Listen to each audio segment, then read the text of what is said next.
I call Ron Mark. Thank you, Mr. Speaker.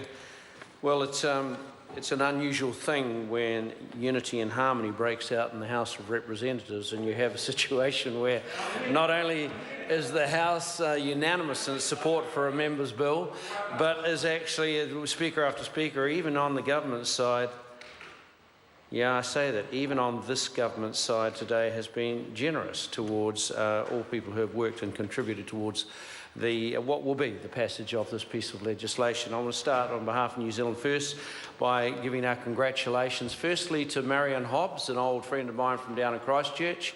I do remember the days when I stood for Labor against Ruth Richardson, the architect of the black budget, the mother of all budgets. And then that was in what was known as the Selwyn electorate, and Marion Hobbs ceded from me to stand for Selwyn in the by-election, which saw the Honourable David Carter enter Parliament, because I chose not to stand for Labor, actually.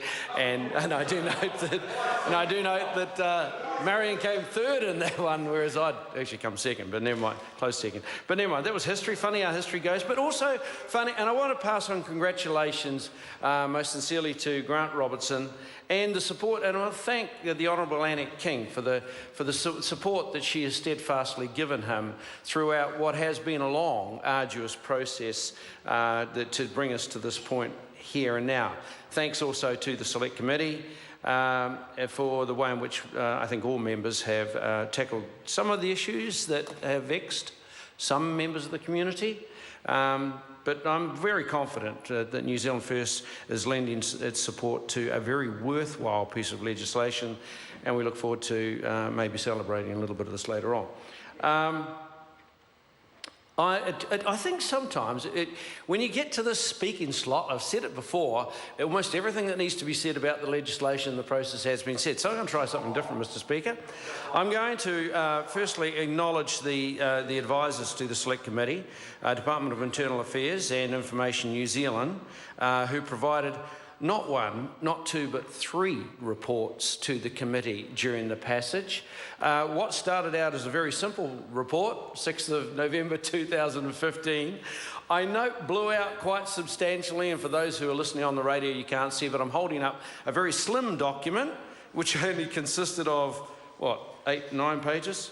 Backed, 4 pages, backed, to what blew out to be quite a substantive document. And I see Mr. Grant Robertson is having a good chuckle there, because come the 3rd of December 2015, the issues were quite something more, well, somewhat more complex, one should say. And that was followed up by a further supplementary report from the two departments, which was given to the Select Committee on the 8th of February 2016. So for anybody listening who thinks that there wasn't due solid consideration given to the many technical issues that arose, have a read of those 3 departmental reports. That might enlighten those people somewhat. I also want to recognise some of those people who came before the Select Committee.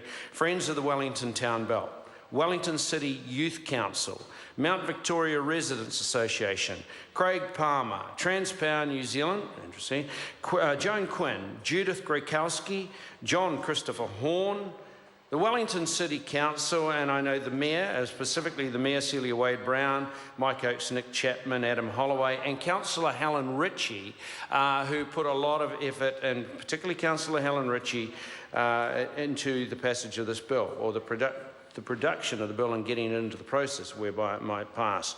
Wellington Water presented, the NZTA of course, Mount Victoria Historical Society made a submission, Tim Bollinger, Alan Blake, Wellington Botanical Society, of course you would naturally expect to have a good submission from the Wellington Botanical Society. Victoria Lamb, the one comment that stood out from Victoria Lamb from me was that this process had been well consulted with the public. And by this process, I'm referring to the consultative process taken up by the Wellington City Council and the Select Committee.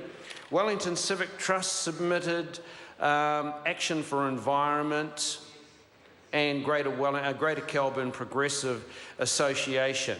I do want to pay particular attention to the efforts of Councillor Helen Ritchie, whom I had on and she's here in the gallery today. Hi, Helen. I actually had the joy and pleasure of sitting with Helen on district health boards in my time out of the chamber, and I know the value and the amount of work and effort that Helen Ritchie puts into community and trying to enhance the lives and well-being of people in community, whether that's on the health board, whether it's at City Council. That has been her long track record. And I just want to compliment her for it. If I go back to the report on the 3rd of October 2014, when this the decision was made to raise the bill, to have a bill brought to the Parliament, a number of comments were made by Helen Ritchie, and I think in that report she talks of, in the words of the Queen's Counsel, who provided legal opinion to the council, that is, quote, "The bill better expresses in a complete way the basis upon which the town belt is to be made available and managed, better defines the council's powers and provides for improved transparency in its decision-making." Pretty much sums up what the aim was from Wellington City Council, in particular Helen Ritchie at that time. And it went on to state a significant amount. Well, I'll leave it for you to read that. It was an interesting report that came through. It listed some 10 different points that the bill would aim to achieve, and it stated this: "This is the culmination of 4.5 years' work and a great public contribution from hundreds of constructive, passionate Wellingtonians. As portfolio leader leading the process, I, that is Helen Ritchie, have endeavoured to ensure meticulously, word by word, that through this Bill Act, the town belt is and will be protected to the highest possible level for current and future generations. It has been one of the most rewarding and sometimes challenging roles in my time on the City Council." That's a quote from Helen Ritchie, and I think it deserves to be read into the Hansard, Mr. Speaker. Looking at the passage of this bill, or the pathway that Wellington has walked to get to this point, one can't help but reflect on a couple of things. And one of the things I will reflect on is the comment in the speech earlier on from, I think from Scott Simpson. We said that, quoted, "Green spaces promote the health and well-being of citizens." Couldn't agree more. Could not agree more. Just don't understand why this government removed health and well-beings as those key things that local government is meant to consider and producing and governing. Well, I was there, Minister. I was there in local government New Zealand at the time and unanimously opposed that change by this government. But don't worry, the next government will put it back. I'll say that again. The next government will put it back. But I agree with Scott Simpson. Health and well-being is an issue, and those things can be enhanced by having green spaces and green belts such as this.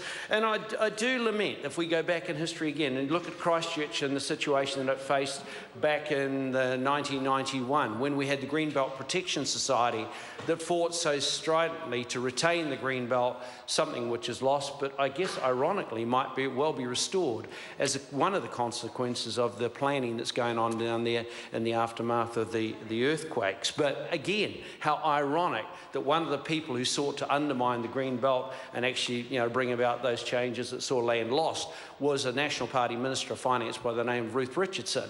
So it's interesting how, if you look back, those who fail to remember history are doomed to repeat the mistakes of the past. And I just say that because in this era of unanimity and conviviality, we do sometimes need to take a reality check and remind ourselves of our track record. And it's not all roses. But this point is a high point. I want to note a couple of submissions in particular, and I will cut through looking at the time. A submission from the Wellington City Youth Council. There's a paragraph there, paragraph 3. We support the changes to the legal framework surrounding the town belt to modernise the future management. Given the historical problems with land development along the town belt, this new framework is well overdue to create a new legal precedent for future decisions which is modern and relevant. A very pertinent paragraph and summary from the Wellington City Youth Council, and for that we as a committee thank them all. Mr. Speaker, New Zealand First supports this legislation. We congratulate everybody who's been heavily involved in its production and passage, and we will be supporting it with our vote.